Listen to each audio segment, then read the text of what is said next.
कुछ और बच्चे भी आ गए हैं, लेट मी जॉइन देम। अस्सलाम वालेकुम सुमैया, मायरा, उस्मान। ओके, वालेकुम सलाम बेटे। One more kid I couldn't find the name of. अस्सलाम वालेकुम जुमैरा। वालेकुम सलाम। राइट जी। So today we're going to just revise absolute and comparative advantage। ये बच्चों को एंड तक तंग करता है, तो please ask questions as many as you can, ताकि कहीं प्रॉब्लम हो तो हम उसको सॉल्व कर सकें। Do not be shy, ask again and again if you need to. Right, so अभी क्योंकि ट्रैफिक है तो मैं थोड़ा सा स्लो स्टार्ट कर रहा हूँ मीटिंग को।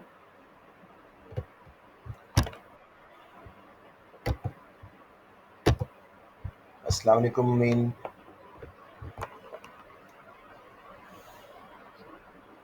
राइट जी, so I think we should start now. We got plenty of kids in, and document मैंने पहले ही निकाला हुआ है रिवीजन के लिए। लेट मी जस्ट या somewhere here, international trade and protectionism. International trade and protectionism में जो गेन्स हैं, जो फ़ायदे होते हैं, they are based on two theories, absolute advantage and comparative advantage. दोनों थ्योरीज की सेम अजम्पशंस हैं, और अगर इस पे 12 मार्क का या 8 मार्क का क्वेश्चन हो, यही इसकी लिमिटेशन बन जाती है और इसकी बेस पे ही हमने इवैल्यूएट करना होता है। पहली अजम्पशन क्या है जी? ओनली टू कंट्रीज, जबकि रियलिटी में 192, कुछ कैटेगराइजेशंस में 196 कंट्रीज हैं दुनिया में। Only two goods, food and clothing, जैसे हम एग्जांपल ले रहे हैं, रियलिटी में हज़ारों लाखों गुड्स हैं। ज़ीरो ट्रांसपोर्ट कॉस्ट, बहुत बड़ी अजम्पशन है। To move goods from one area to another, from one country to another, takes a lot of expense. So zero transport cost is an unreal assumption.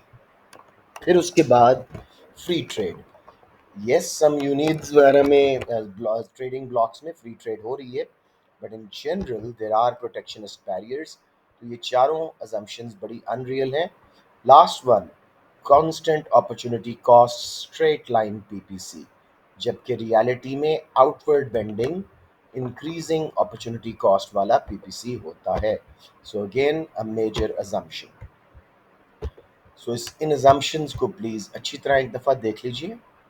किसी में problem आ रही हो please ask, क्योंकि यही limitations बन जाती हैं और एनालिसिस की ऑपोजिट साइड, और इसी बेस पे हम इवैल्यूएट करके कंक्लूड करते हैं।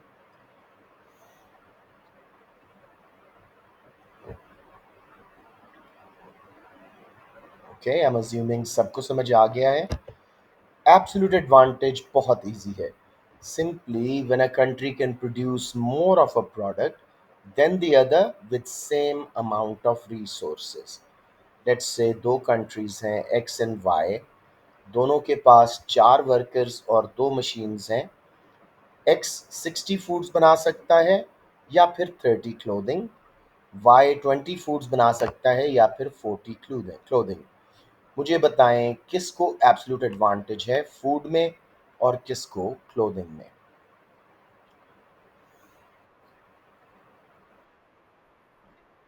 कंट्री एक्स को,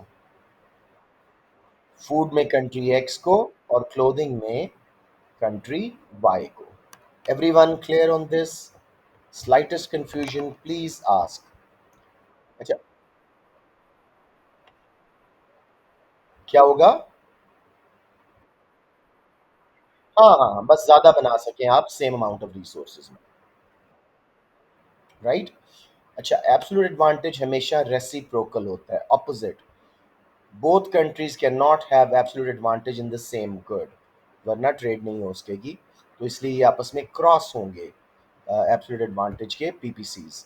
स्ट्रेट लाइन क्यों है? अजम्पशन है कि रिसोर्सेज होमोजीनियस हैं, अपॉर्चुनिटी कॉस्ट कांस्टेंट है।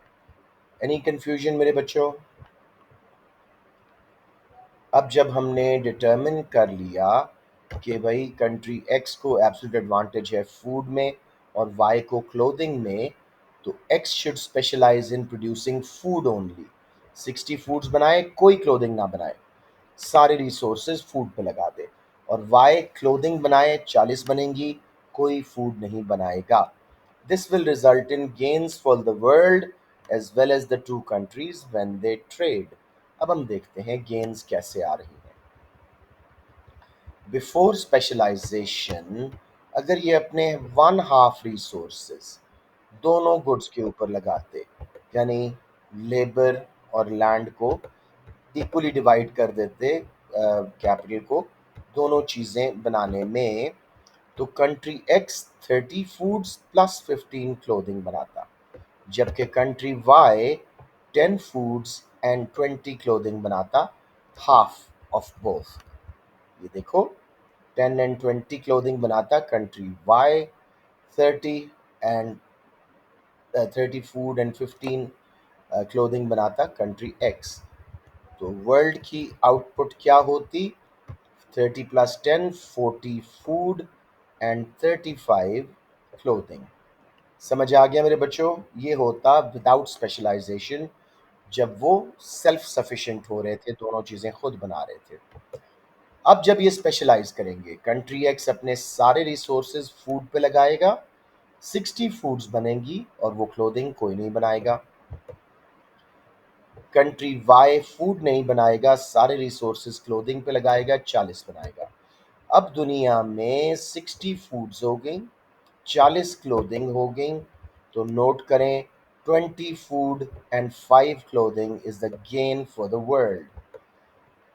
As seen from the table, the world has gained 20 foods and 5 extra units of clothing from specialization. Both countries will also gain अगर ये किसी म्यूचुअली बेनिफिशियल एक्सचेंज रेट पे trade कर सकें, जो हम बाद में समझेंगे कंपैरेटिव एडवांटेज में।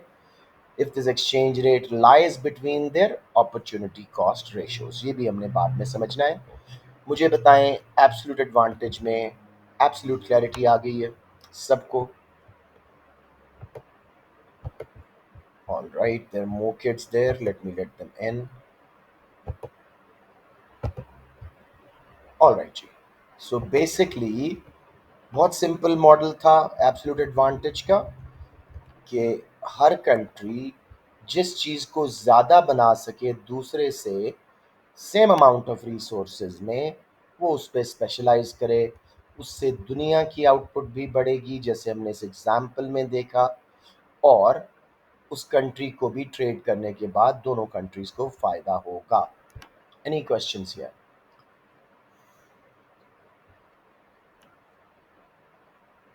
Okay, so let's now move on to comparative advantage. ठीक है,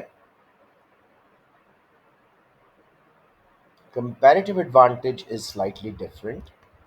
दुनिया की majority of trade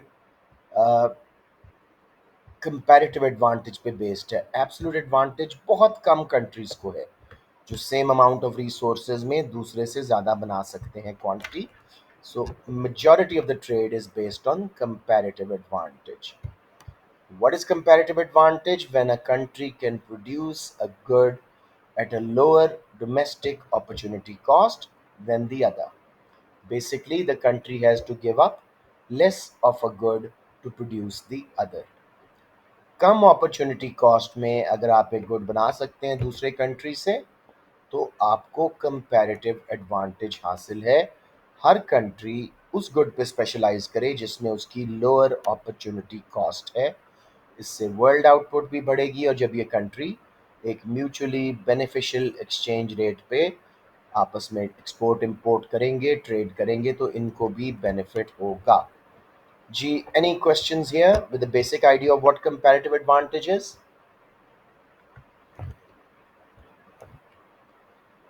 It is when a country can produce a good at a lower opportunity cost than the other.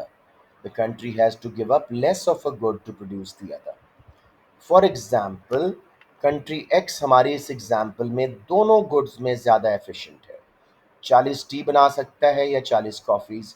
बदले में country Y सिर्फ 30 tees या सिर्फ 10 coffee बना सकता है। दोनों में कंट्री एक्स को एब्सोल्यूट एडवांटेज है। लेकिन जब हम फर्दर थोड़ा सा इन्वेस्टिगेट करेंगे, तो पता लगेगा कि कंपैरेटिव एडवांटेज किसका है और किसको किस पे स्पेशलाइज करने से दुनिया को भी फायदा होगा और इन दोनों कंट्रीज को भी. Any questions? All right, let me check if another student is in the waiting queue. No. All right, G.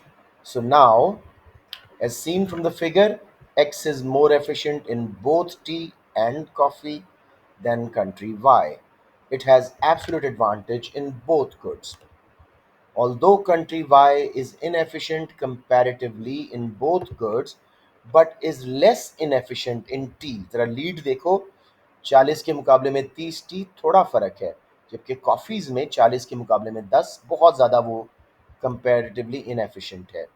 So basically, hence it should specialize in tea. Uh, Country Y will also gain if it specializes in the good where it is most efficient. So concept क्या है? एक country जो दोनों goods में ज़्यादा efficient है उस पे बनाए जिसमें उसकी मोस्ट एफिशिएंसी है, वो उस पे स्पेशलाइज करे. और जो कंट्री दोनों गुड्स में कंपैरेटिवली इनएफिशिएंट है उस पे फोकस करे जिसमें वो ज़रा कम इनएफिशिएंट है, अपॉर्चुनिटी कॉस्ट उसकी कम है. Any questions here? ऑलराइट जी, let's now go on to calculate opportunity cost. और यहाँ अक्सर बच्चे बहुत परेशान हो जाते हैं, हालांकि ये पीपीसी से हम करते आ रहे हैं. बहुत सिंपल कॉन्सेप्ट है. I don't know why they get confused here. अब जी जरा अपॉर्चुनिटी कॉस्ट देखिएगा कंट्री एक्स और वाई की. Opportunity cost of 1 unit of coffee, अगर वो 40 कॉफी बनाता है, 30 टी छोड़ता है, सॉरी 40 टी छोड़ता है, तो उसका फॉर्मूला क्या होगा? गिवन अप यानी टी 40 डिवाइडेड बाय मेड यानी कॉफी 40, आंसर आएगा 1 टी. सो 40/40 1 टी.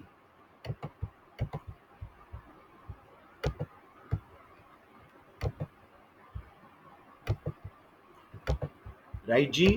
दोबारा देखिएगा, 1 यूनिट ऑफ कॉफी के बदले में उसको कितनी टी छोड़नी पड़ रही है? अगर वो 40 कॉफी बनाता है, 40 टी छोड़ता है, तो 40 given up over 40 made 1 T.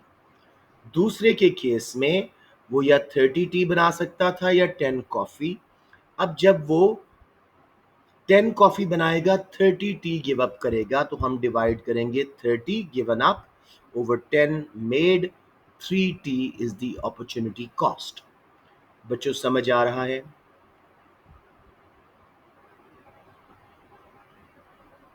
I can sense many kids are being shy right now. Please मुझे बताएं कुछ कंफ्यूजन यहाँ पे. ओके. 1 यूनिट ऑफ टी के बदले में कंट्री एक्स 40 दोनों बना सक रहा था. अगर सारे रिसोर्सेज लगाए, 40 एक बन जाती, दूसरी कुछ ना बनती.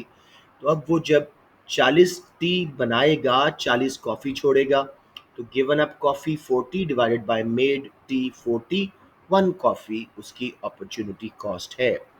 अलबत्ता when it comes to country Y, वो सिर्फ 10 कॉफ़ी छोड़ के 30 टी बना सकता है, तो 10/3.33 उसकी कॉफ़ी की, एक टी की 0.33 कॉफ़ी अपॉर्चुनिटी कॉस्ट है. अब मेरे बच्चों ज़रा गौर से देखो, कॉफ़ी में किस कंट्री की लोअर अपॉर्चुनिटी कॉस्ट है? कंट्री एक्स की या कंट्री वाई की? Country X key. I would have wanted some other kids to speak other than Iman and the kids who always participate. अब कोई और बच्चा बताइएगा, टी में किसकी लोअर अपॉर्चुनिटी कॉस्ट है?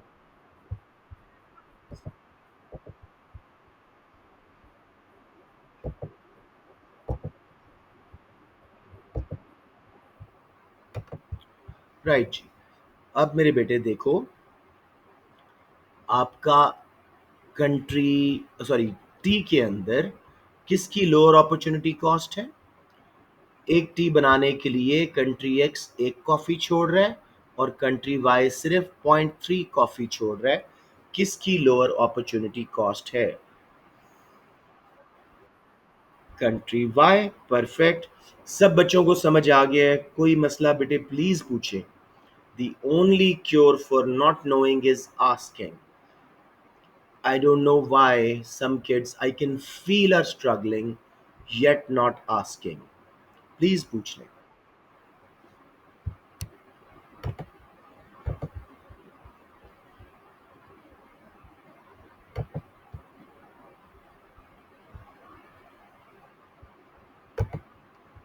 जी मेरे बेटे। Everyone clear? 100%? चले मान लेते हैं। अगेन एक बार जरा पीपीसी से देख लो। कंट्री एक्स अगर सारे रिसोर्सेज टी पे लगा दे 40 टी बना सकता है, कॉफी उस वक्त जीरो बनेगी। सो एक टी के बदले में वो कितनी कॉफी छोड़ेगा? 40 given up coffee divided by 40 T made 1। और कॉफी के केस में भी उसकी एक कॉफी के बदले में एक टी छोड़ेगा। जबकि कंट्री एक्स जब 30 टी बनाता था सिर्फ 10 कॉफी छोड़ता था, 10/30.3। और जब वो 10 कॉफी बनाता है 30 टी छोड़ता है, तो गिवन अप 30/10 3। जब हमने अपॉर्चुनिटी कॉस्ट कंपेयर की, एक यूनिट ऑफ कॉफी के लिए 1 टी छोड़ रहा है कंट्री एक्स और 3 टी छोड़ रहा है कंट्री वाई।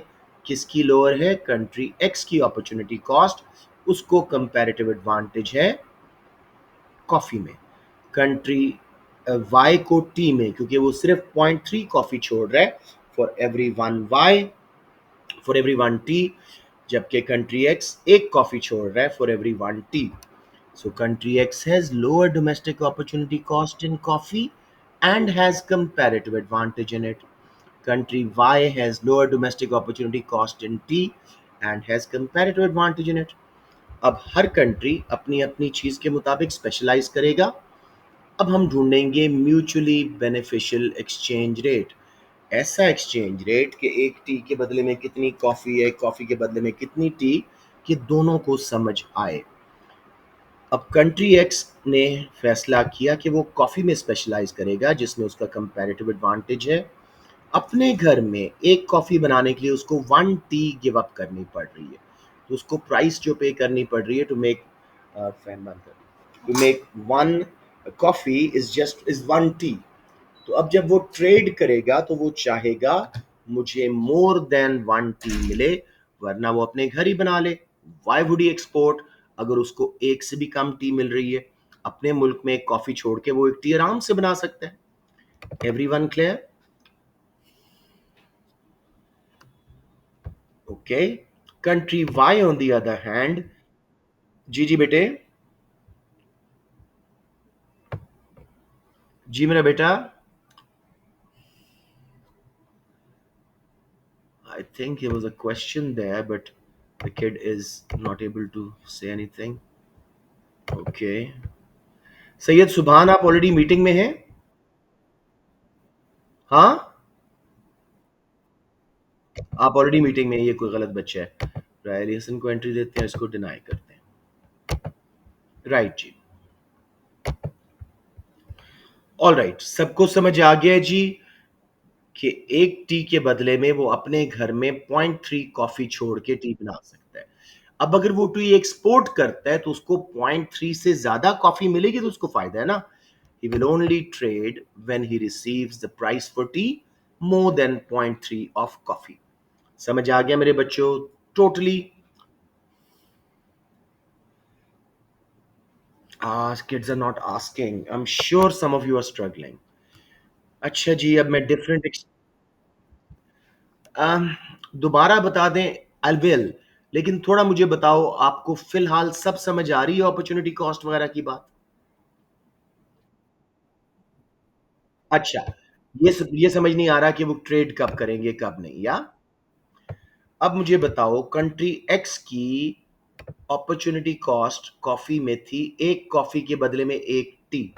सो अपने घर में जब वो एक कॉफी छोड़ता है उसको एक टी मिल जाती है। जब वो कॉफी एक्सपोर्ट करेगा, छोड़ेगा, बाहर दुनिया में भेजेगा, तो उसको एक टी से ज्यादा मिलना चाहिए ना, वरना उसको क्या फायदा ट्रेड करने का? मुझे बताएं, ये बात समझ आइए या मजीद बताऊं? कमन बेटे, I need your help here, tell me. Okay, अब आप मुझे बताएं कंट्री वाई का, आप ही। एक टी के बदले में अपने घर में वो 0.3 कॉफी छोड़ता था। अब यानी उसे कॉस्ट कितनी पड़ रही है एक टी बनाने की? 0.3 कॉफी। तो अगर वो एक टी एक्सपोर्ट करता है तो उसको कितनी कॉफी कम से कम मिलनी चाहिए? 0.3 से ज्यादा, वरना उसको फायदा नहीं है ट्रेड का, अपने घर में ही बना लेगा। Got it?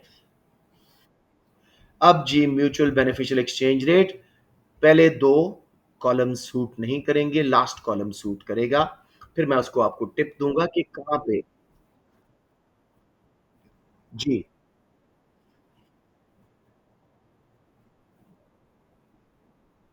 क्या बोल रहे हो?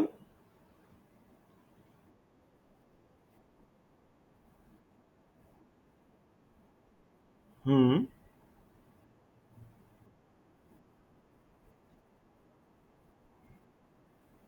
कैसे? कैसे? कॉफी उसको बनानी चाहिए क्योंकि वो एक टी छोड़ रहा है। एक टी के बदले में वो पूरी एक कॉफी छोड़ रहा है, जबकि दूसरा कंट्री सिर्फ 0.3 कॉफी छोड़ रहा है। उसकी कंपैरेटिव एडवांटेज वाई की है उसने। हाँ, एक्स कॉफी बनाए, वाई टी बनाए। समझ आ गया? गुड। अच्छा जी, बेनिफिशियल एक्सचेंज रेट किस कंट्री को पड़ेगा? पहला है जी, 1 tea is equal to 5 coffee. अब इसको अगर रिवर्स कैलकुलेट करें, 1/5, तो 1 कॉफी के बदले में 0.2 टी। सो कंट्री एक्स को तो एक टी के बदले में 5 कॉफियां मिल रही हैं। वो कह रहा था मुझे 0.3 से ऊपर मिल जाए मैं ट्रेड कर लूंगा। उसकी तो मौज हो गई। He'll be, you know, happy to trade country Y. लेकिन कंट्री एक्स जो है, उसको एक कॉफी के बदले में सिर्फ 0.2 टी मिल रही है, जबकि अपने मुल्क में उसको 1 था। तो उसको रिटर्न कॉफी के बदले में 1 टी मिलती थी एक कॉफी के बदले में। यहां पे उसको सिर्फ 1/5 ऑफ टी मिल रही है। He will not trade. समझ आ गया बच्चों? Next exchange rate country X को समझ आएगा। 1 coffee is equal to 4 tea. और अगर उल्टा कैलकुलेट करें, 1/4, 1 tea is equal to 0.25 coffee. X will be very happy to trade. उसने कहा था मुझे एक टी से ऊपर मिल जाए कॉफी के बदले में, मैं एक्सपोर्ट कर दूंगा। उसको तो 4 मिल रही हैं। जबकि Y will not trade, because उसने कहा था मुझे एक टी के बदले में 0.3 से ऊपर मिलेगा तो मैं एक्सपोर्ट करूंगा। उसको सिर्फ 0.25 कॉफी मिल रही है। वो ट्रेड नहीं करेगा। अलबत्ता दोनों के लिए बेनिफिशियल क्या है? 1 coffee is equal to 2 tea, या उल्टा करें तो 1/2, 1 tea is equal to half coffee. अब दोनों को, कंट्री एक्स को भी एक कॉफी एक्सपोर्ट करने में मोर देन 1 टी मिल रहा है, 2 मिल रही हैं, happy to trade. Country Y on the other hand, उसको एक टी के बदले में 0.3 कॉफी से ऊपर 0.5 मिल रही हैं, हैप्पी टू ट्रेड। अब ट्रेड, जब एमसीक्यू आएगा जब, तो इसमें आपने देखना है दोनों में ट्रेड कब पॉसिबल है। जब इनका एक्सचेंज रेट, जैसे 1 coffee is equal to 2 tea या 1 tea is equal to 0.5 coffee, दोनों डोमेस्टिक अपॉर्चुनिटी कॉस्ट के रेशियोज के बीच में होगा। जैसे यहां देखो, एक यूनिट ऑफ कॉफी की high opportunity cost is 1 tea, low is 3। Sorry, low is 1 tea, high is 3। तो बीच में अगर एक कॉफी के बदले में 2 T, something like that suitable. नीचे 1 यूनिट ऑफ टी की हाई अपॉर्चुनिटी कॉस्ट थी 1 कॉफी, और कंट्री वाई में 0.3।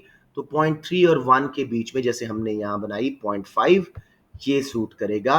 तो this a quick check on whether the exchange rate suits both countries और नॉट। बताएं जी, कोई कंफ्यूजन? ओके जी, अब हम देखते हैं ट्रेडिंग पॉसिबिलिटी कर्व, जिसमें बच्चों को प्रॉब्लम होता है।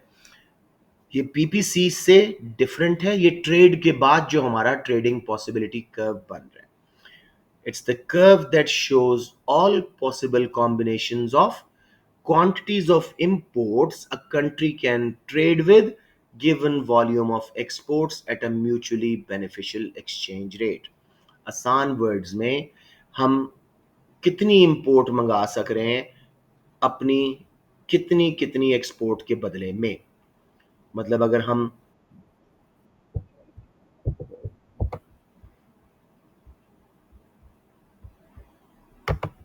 वेरी सैड बच्चों.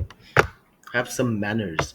राइट जी, these are recorded classes, they go on my channel. आप लोग अगर नहीं पढ़ना चाहते, be my guest, don't join the class, but have some manners.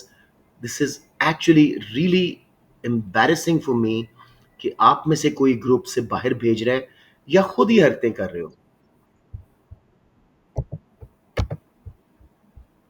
ये बिलाल के इसमें से आ रहा है ना.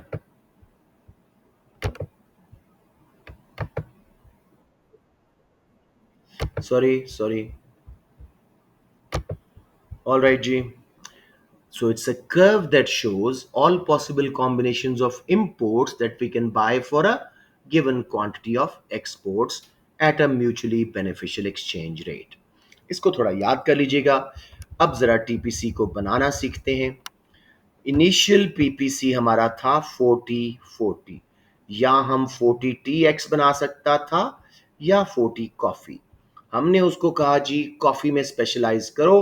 40 कॉफी उसने बना छोड़ी. अब उसने जो रेट मिला उसको 1 coffee is equal to 2 tea, वो जो म्यूचुअली बेनिफिशियल रेट. अगर सारी कॉफी वो एक्सपोर्ट कर दे तो 40 × 2 उसको 80 टी वो इंपोर्ट्स कर सकता है. तो अब उसका पीपीसी बाहर शिफ्ट हो गया, टीपीसी बन गया. ठीक है. अब इस केस में हम किसी भी पॉइंट पे नए टीपीसी पे जाएं, उसको फायदा होगा. कैसे? अगर वो अपने मुल्क में दोनों चीजें बनाता, स्पेशलाइज ना करता कॉफी पे, आधे आधे वर्कर्स आधी आधी मशीनरी से वो 20 टी और 20 कॉफी बना सकता था, उर्दू वाला. और ठीक है. अब लेट्स से वो 10 कॉफी एक्सपोर्ट करता है ए पॉइंट पे, और उसको 10 के बदले में 10 × 2 20 टी मिल गई. अब उसके पास 20 टी भी मौजूद है और 30 कॉफीज इंस्टेड ऑफ 20. ओके जी. इट्स प्रीटी कॉन्फिडेंट ये सिटी स्कूल का कोई बच्चा है या बीसीपी का जी. सो सबको ये समझ आ गया मेरे बच्चों? कोई कंफ्यूजन?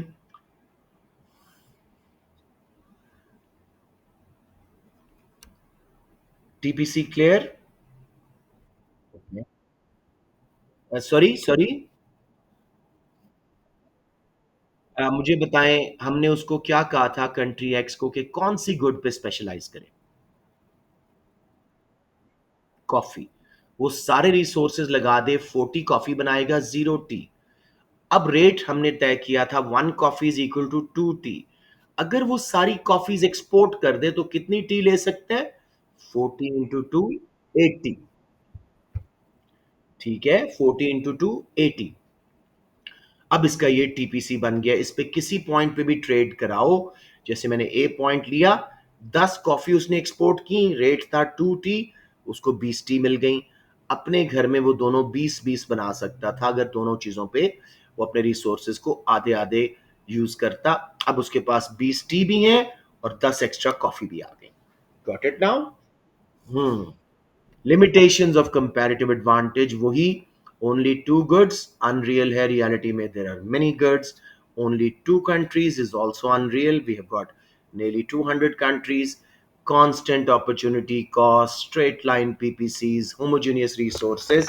बिल्कुल गलत assumption है. रियलिटी में resources are not homogeneous. PPC outward bending होता है.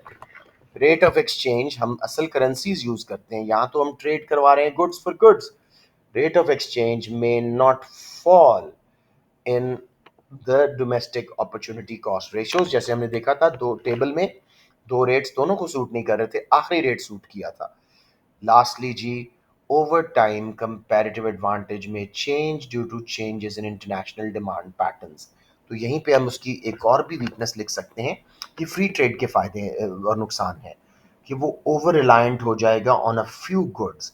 तो अगर कल को इंटरनेशनली रिसेशन आता है या उस पर्टिकुलर गुड की डिमांड गिरती है तो वो सक्सेसफुली नहीं कर सकेगा.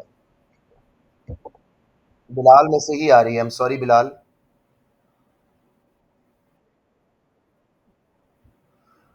एक और भी है. ओके.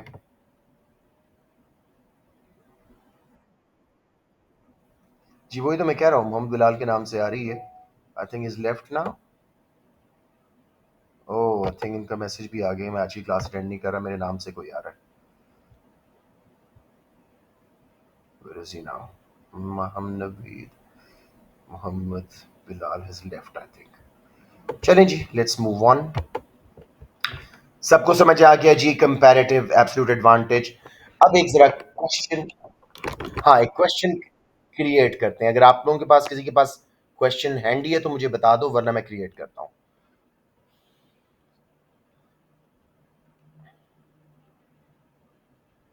ओके, फॉर एग्जाम्पल वो 12 मार्क का क्वेश्चन करता है, discuss whether trading on basis of comparative advantage is always beneficial।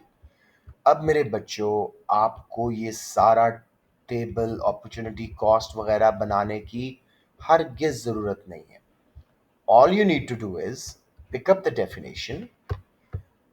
Comparative advantage exists when a country can produce at a lower domestic opportunity cost than the other country. It has to give up less units of a good to produce the other. That is it.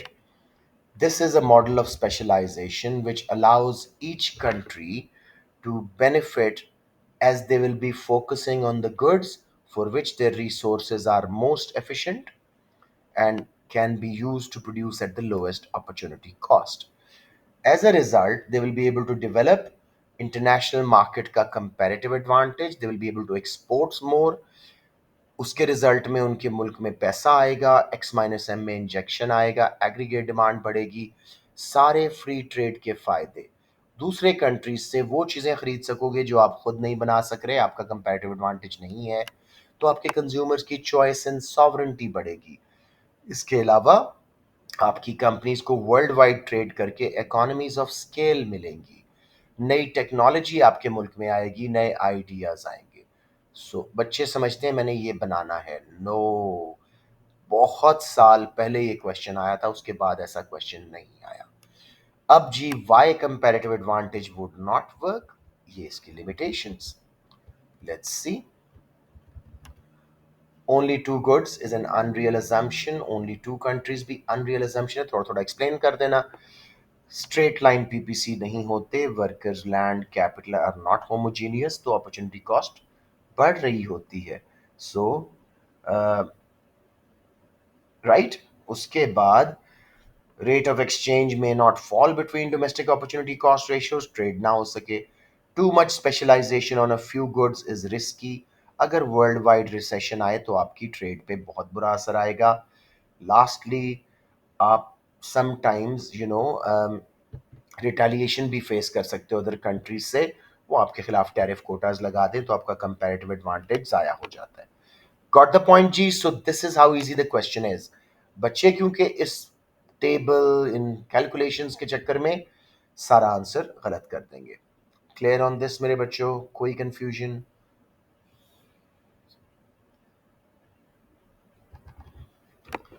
All right, let's now go to जो मैंने दूसरी बात कही थी कि मैं आप लोगों के साथ वो करूँगा अपना आपके बफर स्टॉक स्कीम। तो let me go to an exam practice group and take out buffer stock scheme का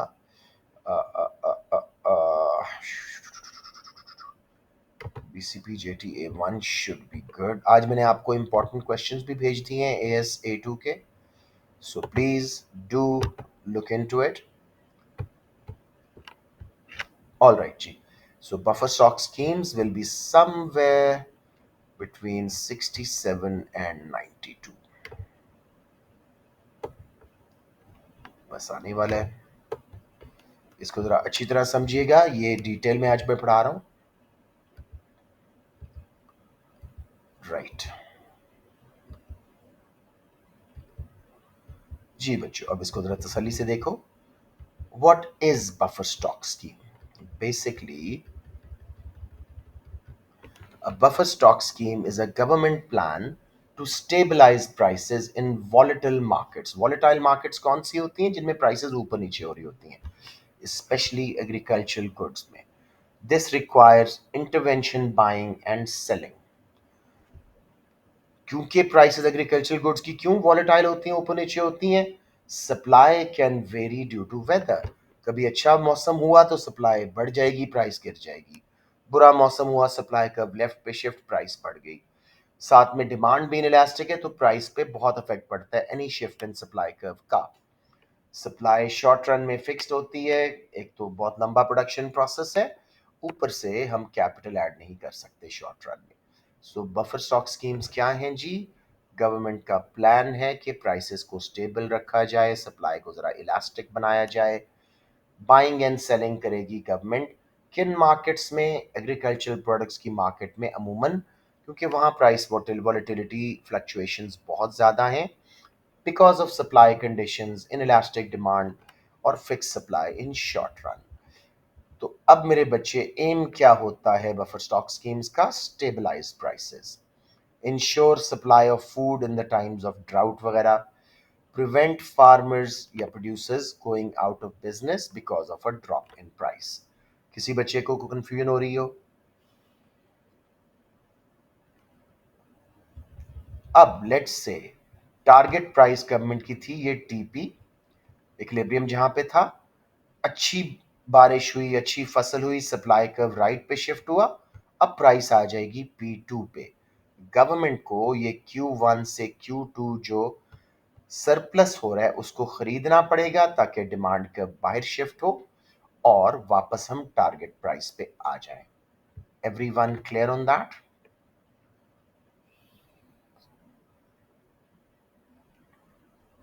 okay, yes it is like a minimum price, you're right, ठीक है। अब नेक्स्ट केस। नहीं मेरा बेटा, आपको शिफ्ट करवाना पड़ेगा सप्लाई को और फिर दिखाना पड़ेगा गवर्नमेंट कितने से कितना खरीदे। ओके, अब देखो ये एक्सप्लेन हो गया। If there was a very good harvest, supply increases to S2, market price would fall to P2।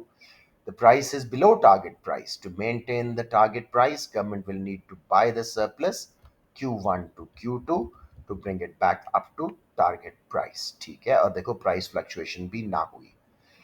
Shortage, जिस साल सप्लाई लेफ्ट पे शिफ्ट हुई, बुरा मौसम था, देखो इन्हें काफ़ी इनइलास्टिक सप्लाई और डिमांड बनाए हुए हैं, क्योंकि एग्रीकल्चरल गुड्स की पीईएस भी इनइलास्टिक होती है और पीडी भी।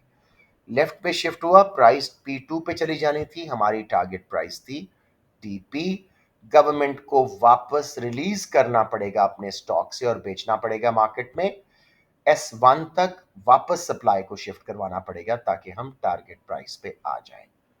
क्लियर ऑन दैट मेरे बच्चों?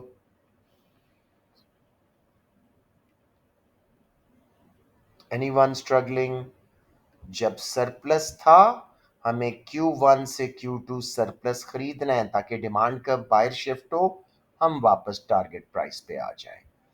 जब शॉर्टेज है, सप्लाई लेफ्ट पे शिफ्ट हुई थी, मौसम खराब था, जो भी, हमने सप्लाई बढ़ाई bye releasing from buffer stock and selling ताकि वापस सप्लाई बढ़ने से हम टारगेट प्राइस पे आ जाएं, प्राइस फ्लक्चुएशंस अवॉइड करें, फार्मर्स की इनकम्स पे वॉलेटिलिटी फ्लक्चुएशन ना आए। एडवांटेज यही है जी, stable prices help maintain farmers incomes. A rapid drop in prices can make farmers go out of business, जिससे structural unemployment आएगी। Price stability encourages more investment in agriculture. Farming can have positive externalities। आम तौर पे farming activity की वजह से rural communities में, देहातों में बहुत सारी पॉजिटिव एक्सटर्नैलिटीज़ होती हैं। उधर वो परिंदे भी खा रहे होते हैं, छोटी छोटी जॉब सबको मिल जाती हैं फार्मिंग की वजह से, तो सबका रोजगार लगा होता है। So drop in price could cause a negative multiplier effect within rural areas. Number 4G, target prices help prevent excess prices for consumers और फूड इन्फ्लेशन रुक जाती है, स्पेशली दोज जो पॉवर्टी में हैं और वो high prices during years of shortage ना पे कर सके, तो गवर्नमेंट क्योंकि सप्लाई बढ़ा रही है, प्राइस कम कर रही है, तो उनको सस्ती मिल जाएगी। It helps to maintain food supplies and avoid shortages during period of droughts वगैरह। It is possible government could make a profit from a buffer stock scheme, अगर वो सरप्लस टाइम पे ले रहे हैं जब प्राइस कम है और बेच रहे हैं शॉर्टेज के टाइम पे जब प्राइस ज़्यादा है। Anyone struggling? कोई 3-4 पॉइंट्स अच्छे कर लीजिएगा। Problems of buffer stock. Cost of buying excess supply could become quite high for government. Taxes लगाने पड़ेंगे, अपॉर्चुनिटी कॉस्ट आएगी. Minimum prices and buffer stock आम तौर पे ओवर सप्लाई करवा बैठते हैं. फार्मर्स को पता है हम जितना भी बनाएंगे गवर्नमेंट सरप्लस खरीद लेगी, तो इस एक्सक्यूज को यूज करके वो केमिकल्स यूज करेंगे, नॉन ऑर्गेनिक चीजें प्रोड्यूस करेंगे, और एक्सेस सप्लाई हो जाएगी जो कि मार्केट शायद चाहती भी नहीं थी. समझ आ गई बच्चों? मिनिमम प्राइस गारंटीड है या बफर स्टॉक स्कीम है. फार्मर्स को पता है हमने ओवर भी प्रोड्यूस कर दिया तो गवर्नमेंट खरीद लेगी, तो वो एक्स्ट्रा प्रोड्यूस कर बैठेंगे, ओवर सप्लाई हो जाएगी. उसके बाद मेरा बेटा, government subsidy to farmers may encourage inefficiency amongst farmers. Subsidies are always something like that कि भाई फार्मर्स कहेंगे हम अपनी कॉस्ट कट करने की बजाय कॉस्ट, मार्केट प्रेशर्स तो हम पे है नहीं, सब्सिडी मिल रही है, हमारी कॉस्ट वैसे ही कम हो रही है. राइट जी. Some goods can not be stored in buffer stock such as milk, fresh meat, वो खराब हो जाती है. गवर्नमेंट के पास अक्सर पुअर इंफॉर्मेशन होती है, वो समझते हैं सरप्लस हो गया है, लेकिन साल के एंड पे पता लगता है सरप्लस नहीं हुआ था, वो एक्स्ट्रा खरीद बैठते हैं. ठीक है, या समटाइम्स जल्दी बेच बेच बैठते हैं शॉर्टेज के केस में. एडमिनिस्ट्रेटिव कॉस्ट, काफ़ी सारा शेड वगैरह बनाने पड़ते हैं, रेफ्रिजरेशन करनी पड़ती है, बंदे रखने पड़ते हैं. So all of that is very costly. बाकी पॉइंट्स इतने रेलिवेंट नहीं है, आप पहले 5 ही कर लें, यू विल बी सेफ इंशाल्लाह. जी मेरे बच्चों, एनी क्वेश्चंस?